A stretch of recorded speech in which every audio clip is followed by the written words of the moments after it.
Spider-Man has been my favorite superhero since I was a little kid, so I'm really excited about the new Spider-Man Homecoming movie. My grandpa and I used to watch all the Tobey Maguire Spider-Mans together after school, even the one where Peter Parker gets that shitty Gerard Way emo fringe haircut. My grandpa's dead now, but that probably means that he got to watch Tom Holland film the new movie from the seat in the afterlife next to David Bowie, so that's pretty cool. The rest of us mortals, however, have been confined to watching the Spider-Man Homecoming trailers released by Marvel.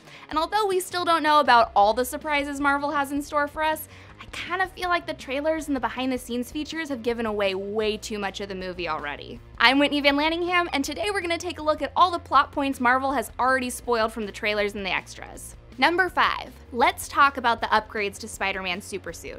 To be honest, they look so fucking cool. That built-in web slinger app where you can choose 576 different ways to shoot spiderwebs at people, I wish my coffee maker had that many settings.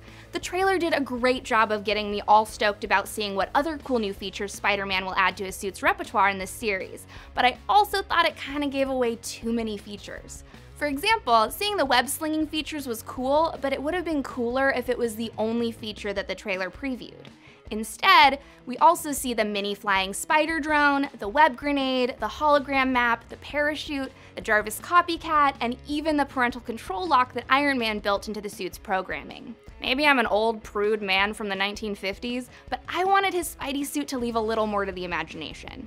I'm sure there will be more features revealed in the actual movie, but did they have to give so many away?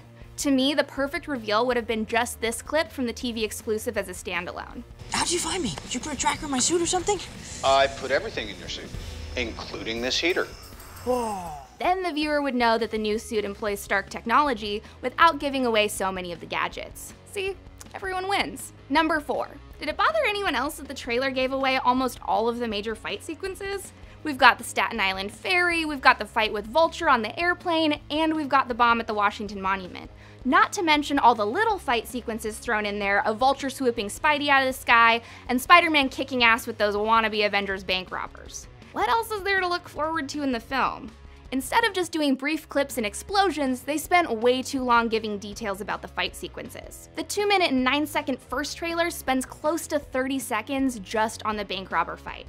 The 2-minute 39-second trailer spends 35 seconds on the Staten Island ferry fight and the aftermath, and don't even get me started on how long the TV exclusive spent on the Washington, D.C. fight. They basically tell you straight up that all of Peter's classmates are trapped inside the monument with a bomb inside. I don't need to know who was stuck inside. In the trailer, it just looked like a bunch of people. Maybe Spidey was doing some interstate traveling. Now we all know he's on a field trip.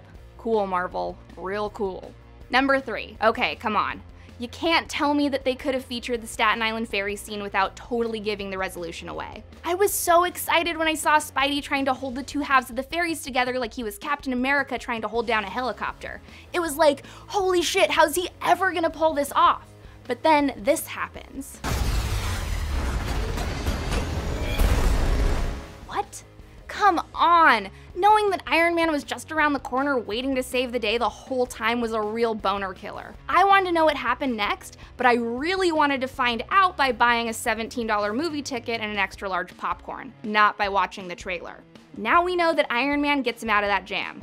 Tight. I hope that the actual movie will throw another twist into that scene to make the movie ticket worth spending my paycheck on, but I'm still really bummed out about that spoiler. Number 2. Remember this part of the trailer? What if somebody had died?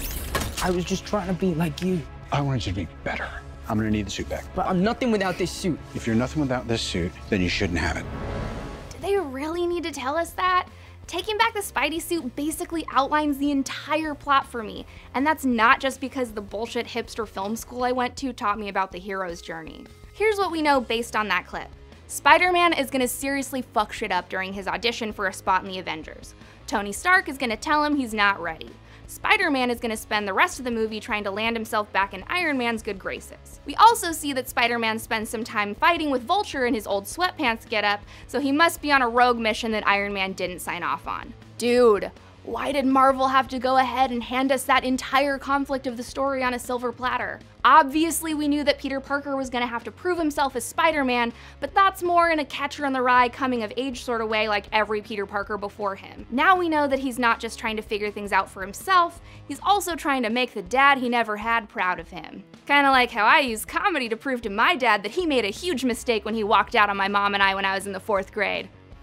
No? Not like that? Yeah, you're probably right. Number 1. To finish this up, let's put together all the little details I just talked about into the biggest problem with this trailer. The trailer basically gives away the entire plot of the film in chronological order. Here's how Homecoming's gonna go. Spider-Man's friend finds out he's Spider-Man.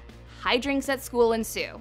Spider-Man has to save his friends from a disaster on their class trip to Washington, D.C. Spider-Man tries to save a ferry full of people from the Vulture, and Iron Man comes to the rescue. Tony Stark takes the suit away from Peter Parker. Peter Parker kisses his crush at the homecoming dance but has to leave early to fight Vulture. Peter Parker makes his own suit to fight Vulture in. Spider-Man saves the day. It's like, do you want us to buy tickets to this movie? Because I'm pretty sure we get the gist of it just by clicking through a few videos on YouTube. Or maybe not. It could be entirely possible that Sony's hiding a few surprises outside these gazillion trailers and they're just faking us all out. Still, I think the trailer spoiled too many great moments, but I want to know what you guys think. Are these trailers too much, or are they just scratching the surface?